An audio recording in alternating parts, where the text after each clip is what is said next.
Bethesda is finally going to do something about those bugs. We'll talk about their plans for a brand new updated version of Fallout 4. And CD Projekt Red is giving us some more Witcher. Though it may not be what you were hoping for. We're going to talk about all this stuff and so much more right now on Gaming News Weekly.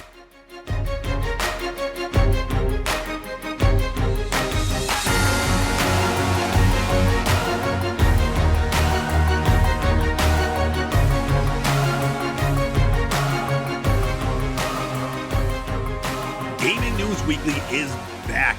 We are the best weekly video game news show there has ever been. Every single Monday, we're bringing you all the biggest things happening in the video game industry. You can find us on Fruit Lab, YouTube, podcast services everywhere. My name is E-Rock the Red. I am joined by this handsome son of a bitch, Full Clip. What's going on, dude? How are you? Good. I'm hyped, and you know why? But we better hold on to that thought for a few minutes. Oh my goodness. Is it because I call you handsome? That's part of it, yeah. I knew it. I don't say it enough. You know, I realized that just now. Oh, I just don't say it enough. What's going on? How you been? Yeah, doing all right. As you saw, if we're going to get into what we played this week, I took a note out of your book last week and got Marvel Snap. And I played a lot of it. A lot, yeah. A lot. I think my collection level is like 140 right now. Nice. Very nice. I just literally before we started, I was like, oh, he's not on yet. I did a quick one. That's what I love about it. It's like you just do some quick ones. Or you could like yesterday before bed, I played for 2 hours straight. And then I started dreaming, dude. I was having dreams about Bar Sinister and the different combinations I could put at that location. Okay, that's the one that fills you put one card there and it'll fill it up. Yeah. That was that's cool. Intense. I figured out the worst possible thing that can go there is Odin. What's his name? Oh, Odin? Yeah. Yeah, Odin. You put 4 Odins 5 there. Minutes? Yes, because every single one of them has to affect the card, every other card, twice. Mm-hmm. Yeah, it's ridiculous. It literally takes 2 minutes. I was on the receiving end of that the other day, and I'm like, I didn't know when it was going to stop, so I just retreated. Oh, yeah. I just started spamming the little chat things. Oh, that's amazing. Yeah. So, this has been pretty much my life this past week. I haven't really played much of anything else. I played a little more Overwatch too. But yeah, any downtime I can get, I'm doing Marvel Snap. And I really just want I want to get more variants, but I don't want to pay money for them. So that's the good hook. I did buy, as I say, I'm not paying money for variants. I did buy the Battle Pass. It was only $10 and I've already put 15 hours into the friggin' game. Yeah. So I paid a little money, and the Battle Pass is nice. You get a lot of good stuff. But I really want some cool variants. They got the cool Venom variants and the little babies. Yeah. Marvel Snap. We could probably talk about Marvel Snap for the entire podcast, which we should. We'll have a new podcast. Snapcast. Yeah. Oh, I like that too. But yeah, if you haven't gotten it, listeners, viewers, if you have not checked out Marvel Snap, go check it out. It's a really, really fun, really well-made card game. Mobile, PC. I think it's. I just saw a post on the. When I'm not playing Marvel Snap, I'm on the Marvel Snap subreddit, and someone just posted that it's out today for Max too. So yeah, now that's how you know you're really into the game when you go subscribe to the subreddit. Oh yeah, dude! I needed to get all the information, get all the best. Yeah. They got all the best decks, the best combinations. I subscribed to a guy on YouTube, Cozy Snap. What up, Cozy Snap? He's putting out sweet videos on the best decks early on, and check him out, dude. He'll level up your gameplay big time. Oh yeah. All right. Do you play anything else, or should we move on? That's basically it. Final little bits of Road to Atomic, new video probably going out tomorrow. So before final? Final? Yes, final. You did it? I'm on the last 4 guns. I just need to press record and get them done. Oh my God. And we're so close. Yeah. I guess this It's is been like straight up a year in the making. yeah, yeah. So yeah, I guess this is a very good segue to get into our new releases from this past week.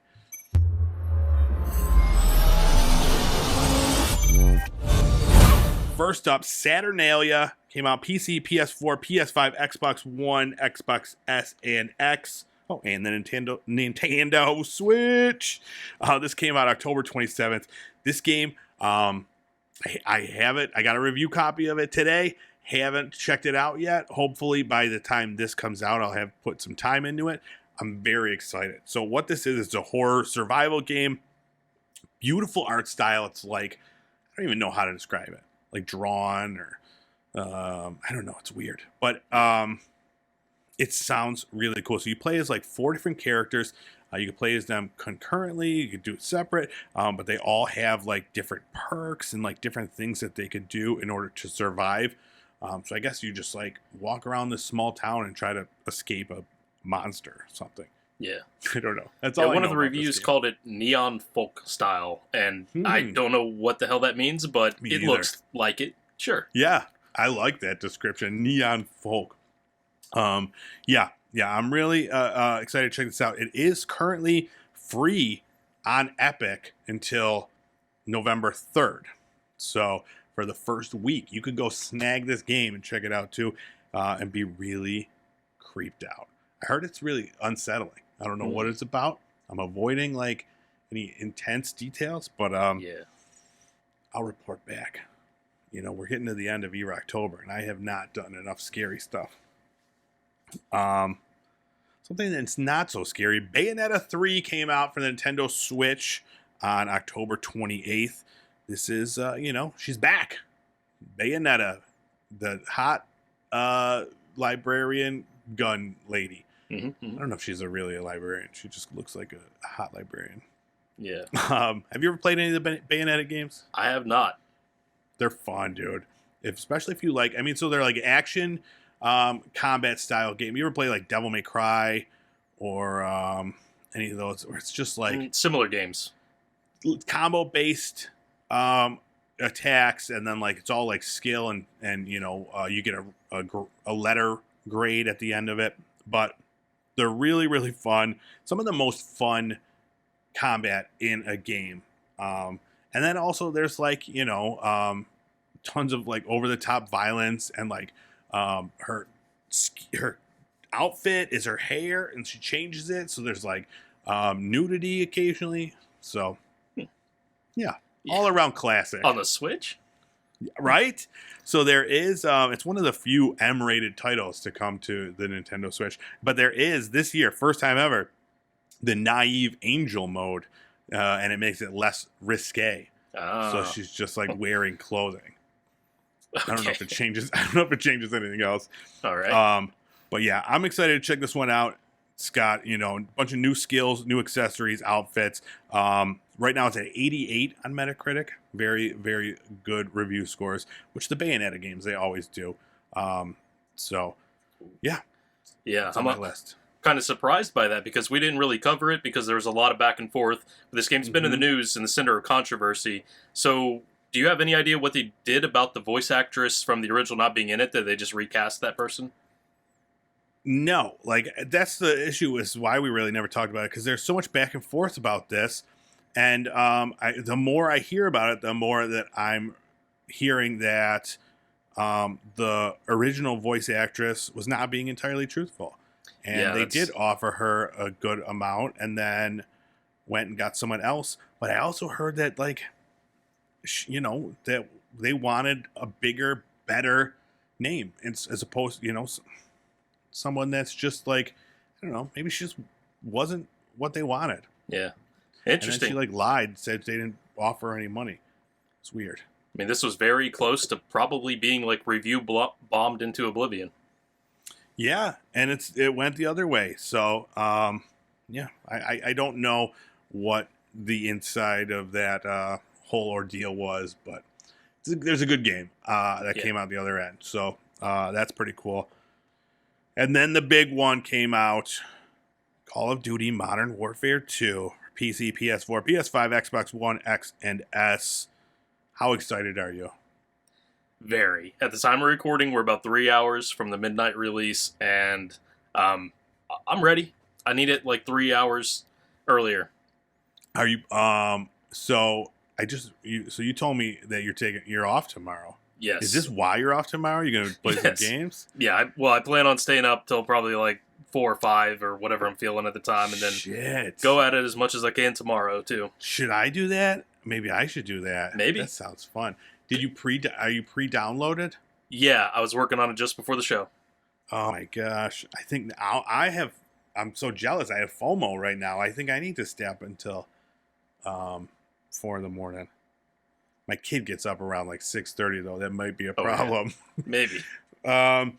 Yeah, dude. So Call of Duty Modern Warfare 2, I'm very excited for it. Like, it kind of snuck up on me. I've been so absorbed with Overwatch 2 and then Marvel Snap, and then I realized what today was, and I was like, oh, holy shit. Like, it's here. Like, I had so much fun playing the multiplayer beta.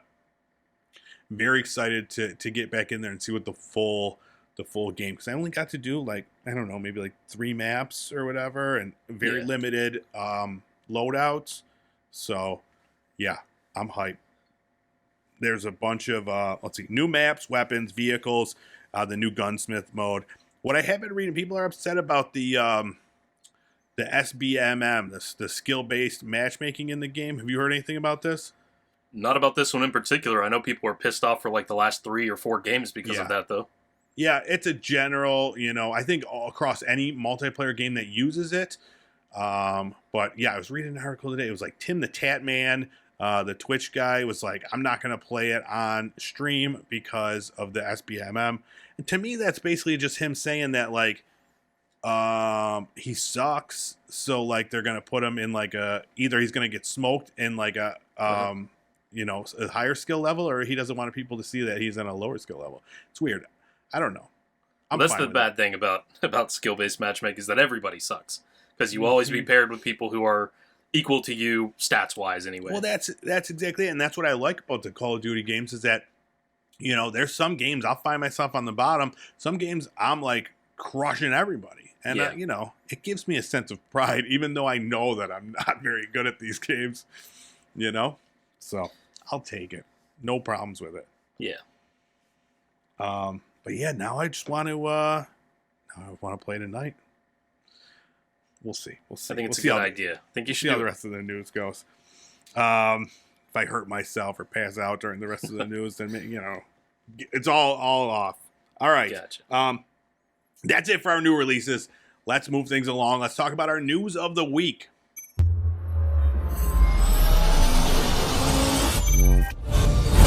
So we recently talked about CD Projekt Red and their lineup of games coming out.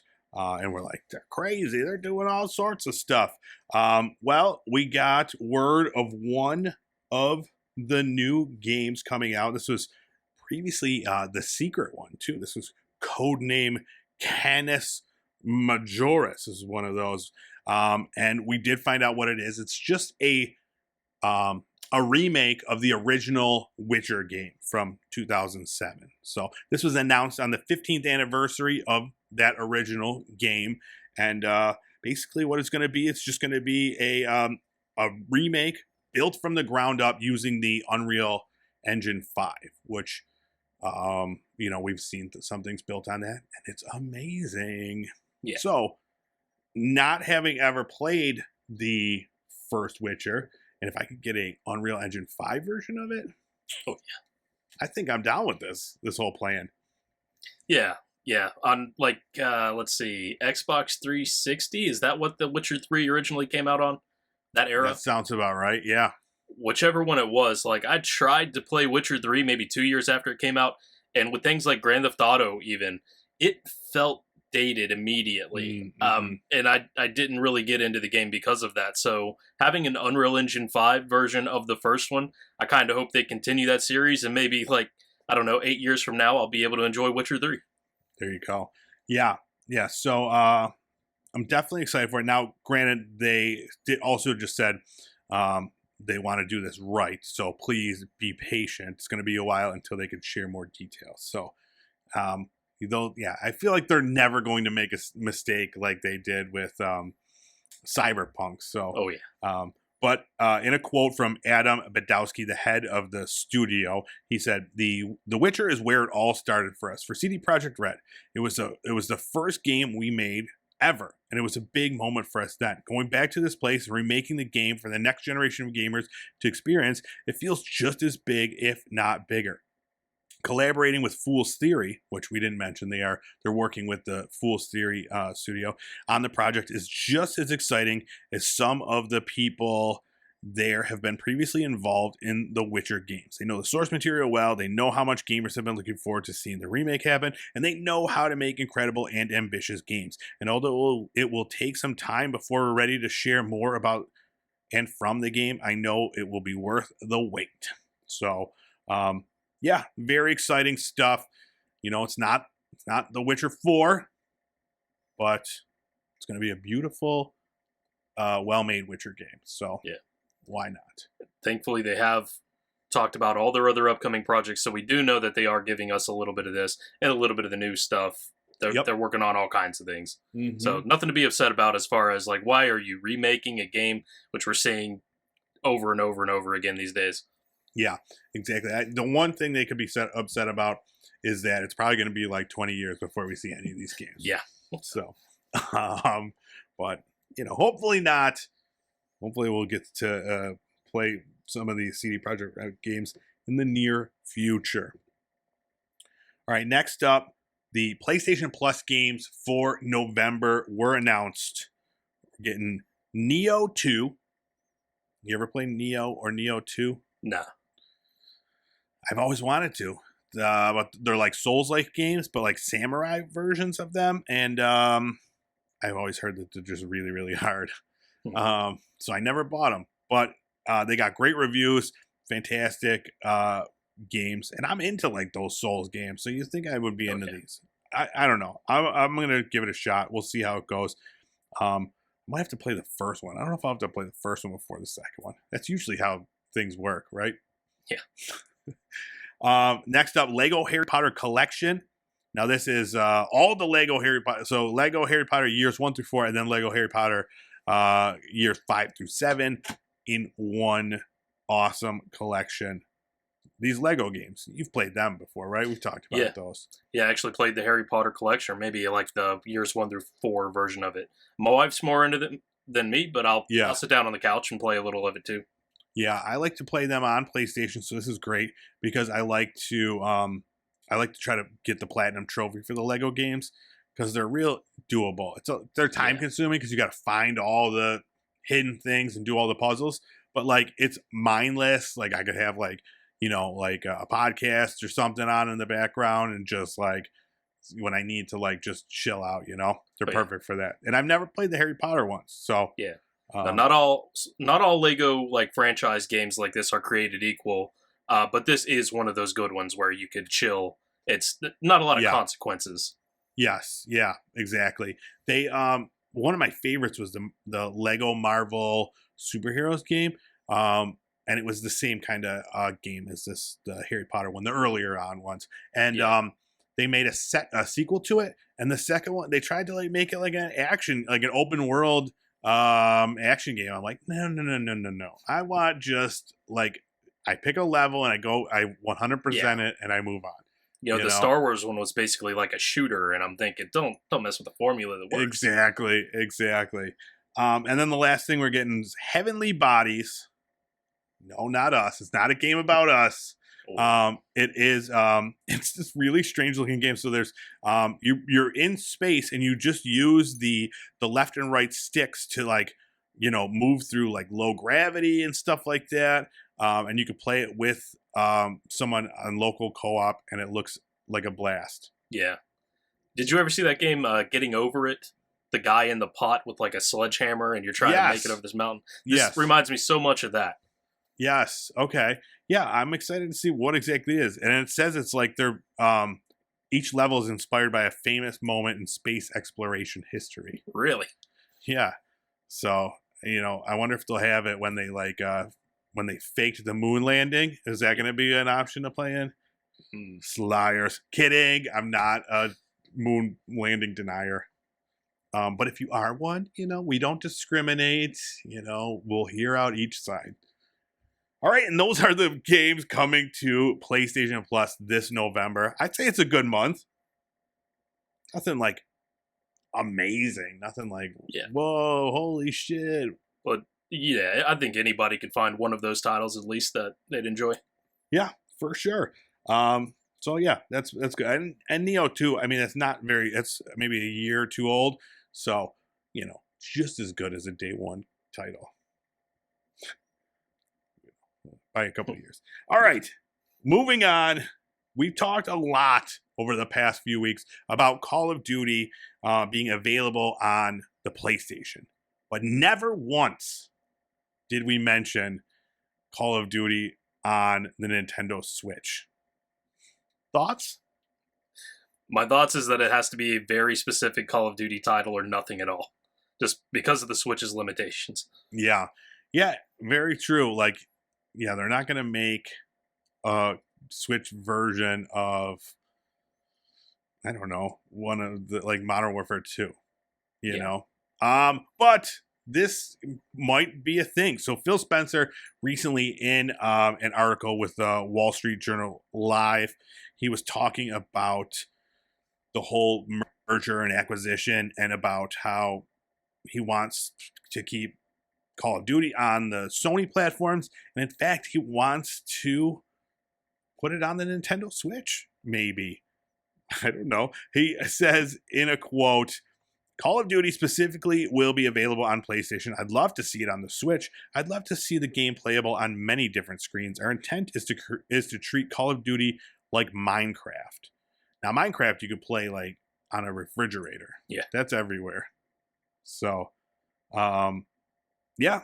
It's what do you think about that? Is Call of Duty a franchise that can be like that? I don't know about the franchise in total, but definitely Call of Duty Mobile I could see being on the Switch. And that's almost best case scenario, I think, because we talked about how crappy it is, I think just last week, when you have a mobile game and you have to put your fingers all over the screen, you're blocking half the screen. Mm-hmm. And I really don't understand how people play PUBG Mobile and Fortnite Mobile and everything like that. But yeah, Call of Duty Mobile, I did play a little bit of it through an emulator on PC, but I can see it is a pretty fun game. And if that were just ported to the Switch, then you basically got your controller and a phone screen. So really, it'd be a nice setup for that game. That's a good thought. Or even what about just a Warzone, a Nintendo Switch Warzone version? Yeah. Do they have Warzone mobile yet? I'm sure if they don't, they're working on it. They do. Or maybe it's coming out. No, I think they do. Or even Apex. Isn't Apex Legends on the Nintendo Switch now? Probably. I feel like if that can run on it, then you could get something. But yeah, I think that's a good idea. Have one of those distinct, not anything with, because you talk about, even just download. How big was the file for Call of Duty when you just downloaded it? 100 gigs maybe? I'm not sure about that. The new one? All right. Yeah. Oh, it was 80 gigs, but then I think it might unzip or something into a larger file. Yeah. So I don't know how you run that on Nintendo Switch. But Phil Spencer, he's thinking outside the bun. Yeah. You know what I'm saying? Well, is this maybe just a little bit of detracting from what Sony's trying to say, since they're making this huge argument that Microsoft is going to take Call of Duty away from PlayStation? So Phil Spencer's jumping in and saying, no, we want it to be everywhere. Don't worry about it, guys. Yeah, exactly. It does sound like that. He's really leaning into the other side of that. So, yeah, I don't know. He's kind of, you have to try to figure out if he's genuine or not when he's talking about this. And he just wants everybody to be playing games. In fact, one of the things he said was that it's been his goal to bring games to as many people as possible on as many platforms as possible. And this ties into what we talked about last week with them trying to create a Microsoft mobile storefront.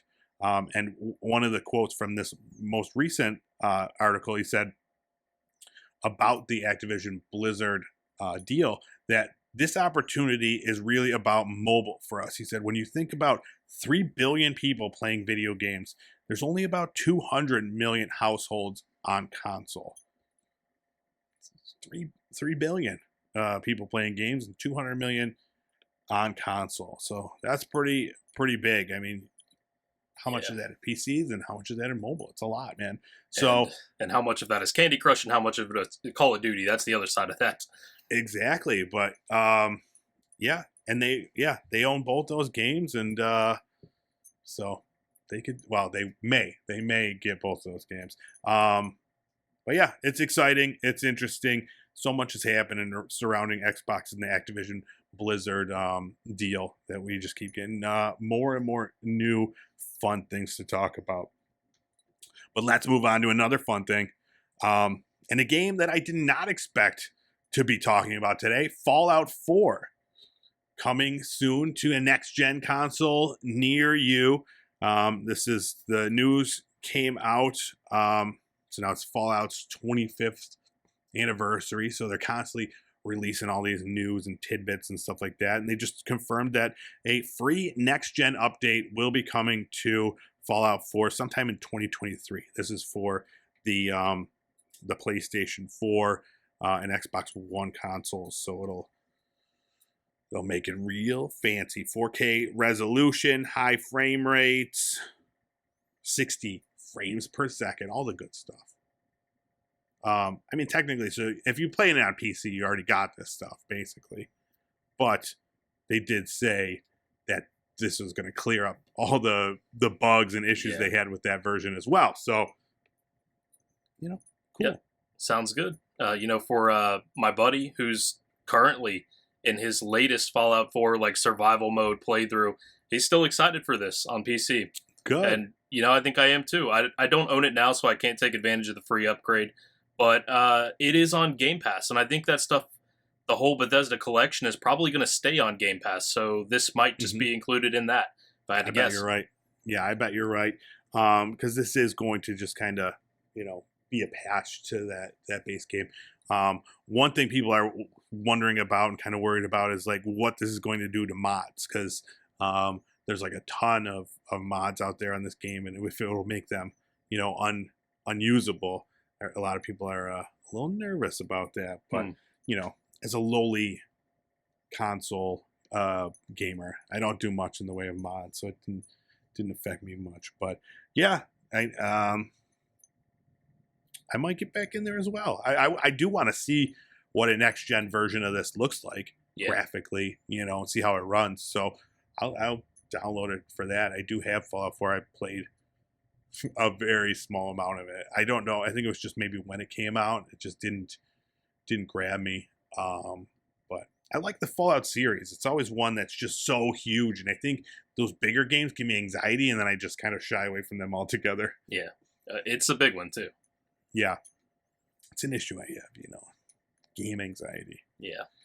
If you suffer from game anxiety, what's the cure?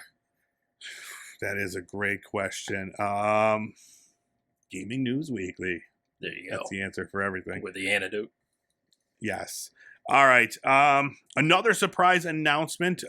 Rocksteady Studios, the guys that did all the Batman Arkham games, the co-founders, Sefton Hill and Jamie Walker, announced that they are leaving the studio that they built for new adventures.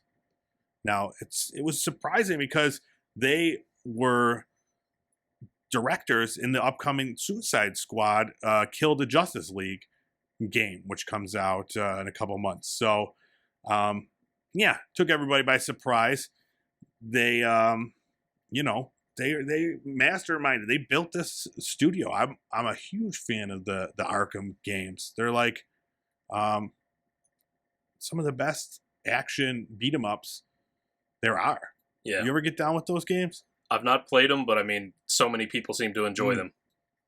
There's the balance between like stealth and what you and just being like a super powerful superhero, and then like puzzles. It's just such a great balance. And then on top of that, they really perfected that fighting, the chain fighting system that you see in like every game now. Yeah. So a blast, and really exciting to see what these guys go and do. Exciting to see if Rocksteady can continue to put out quality titles. But yeah, I'm excited to see what they do and where they go. They put out a huge, I'm not going to read it, but there is a really long, like heartfelt explanation and stuff like that about what their big plans are. So I definitely recommend going to check that out. But what's your thoughts on this? Yeah, I really hope that Justice League kills the something another. That's how much of a Yes. Marvel fan or comic book fan. Yeah. Marvel, Justice League. Yep, exactly. Those Marvel Justice Leaguers. Yep. I hope it's a good game because that's the legacy that they're going to leave on. I was surprised that they weren't just jumping ship and they're sticking around through like the end of 2022. Yes. So the game will release under their leadership, and that's good. Yes, very true. Good point. Excited to see what they end up doing, and I'm very excited for that. That new Marvel Suicide Squad game. Yeah. All right, and last up, a new Uncharted game. What? Maybe not. There was a new job listing that was spotted for a senior producer role at a new studio. Basically, Sony PlayStation is building they're building their own game, like from the ground up, like literally. They're putting together, they're building a studio. They're trying to build a internal game development team to put at the studio, and they're having Naughty Dog collaborate with this studio that they're building for a game, an unannounced AAA game. Yeah. And, we're all going to speculate. Now I'm going to speculate that it's a new Uncharted game because that would be awesome. Yeah, I hope it's a match game, like Candy Crush style. Bitch. How dare you? Build that studio from the ground up. It would be the best one, though. I'll tell you what. So yeah, the job listing says that they're looking for, Sony PlayStation is building a new internal game development team in partnership with the PS5 Visual Arts, an award-winning full production group that specializes in animation, motion capture, cinematics, art, and scanning. This high-visibility project is being developed in collaboration with Naughty Dog. Though currently unannounced, we have a clear vision and plan to release. Using our existing expertise and premier talent, we will guarantee a high visual quality bar for the game and a compelling experience for our players. And then they talk about the ideal candidate needs to be proficient in all aspects of AAA game production and management, and then have produced AAA game titles. So it's going to be a big one. AAA, brand new PlayStation studio, new Uncharted, baby. It's coming. It's happening. Not a match game. Dating sim, then. All right, that would be good. I'd be down with that. Either way, they're literally building a game studio for this. So, it's not happening for a long time. But we can dream. We can dream that it's a dating sim with Nathan Drake, Uncharted's Nathan Drake. Dreamy. Was it Tom Holland in the movie? Yep, and you could date Sully, Mark Wahlberg, or their true video game counterparts. That really is it. I don't know. There's other characters, but I mean, when you got Mark Wahlberg and Tom Holland, who else would you even want to choose? Right. And then Nathan Fillion, he was kind of like everybody wanted him to play when he was like younger. He as like the video game version of him. So. Thanks. That's Uncharted Corner here at Gaming News Weekly. It was also Dating Sim Corner. We combined the two this week. But yeah, that's it. We did it. We did all the news. How do you feel about this episode? One of our best? It doesn't feel bad. I mean, short one, but not bad at all. Sure, I'm going to say top 3. Yes. We'll say top 1. Oh, shit. All right. Thank you so much for checking this show out. You got anything else that you want to add? Or are we just finishing up so we can go play Marvel Snap and download Call of Duty?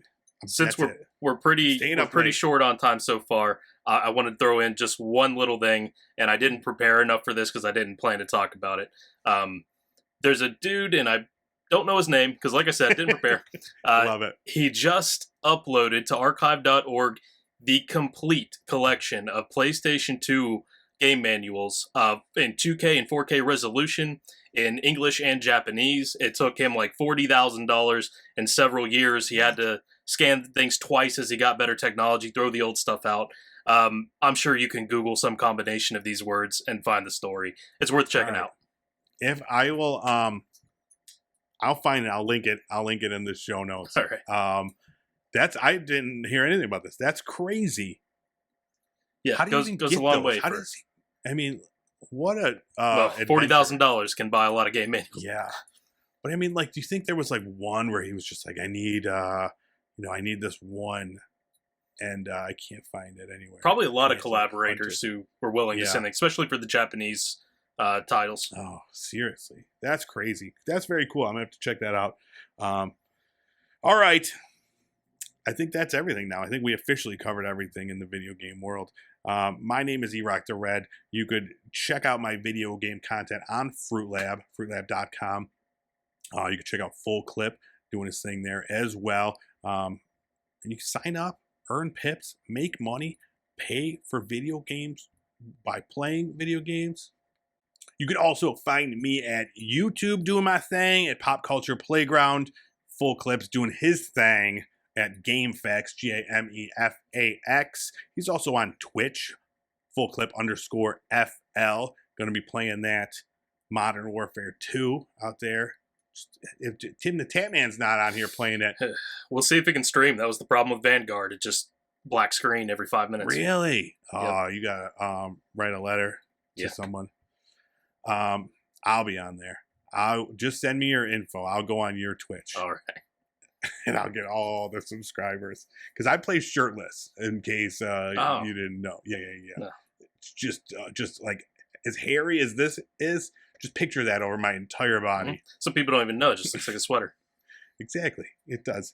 And it's bright red too, so it looks like a Christmas sweater. Okay, enough about that. Also, Gaming News Weekly. We are on Fruit Lab as well. We are on YouTube at Pop Culture Playground, and we are on TikTok, posting all the biggest, best clips from the show every single week. And then anywhere podcasts are found, you could listen to us. I mean, you won't get to see the sweater, but you could listen. And you could hear the sweater. Well, ASMR, I'll rub the microphone all over. Clip it right to the hair. Perfect. All right. I got to go play some more Marvel Snap. It's happening. Thank you so much for checking out this episode. We'll see you back here with more video game news next week. See you then.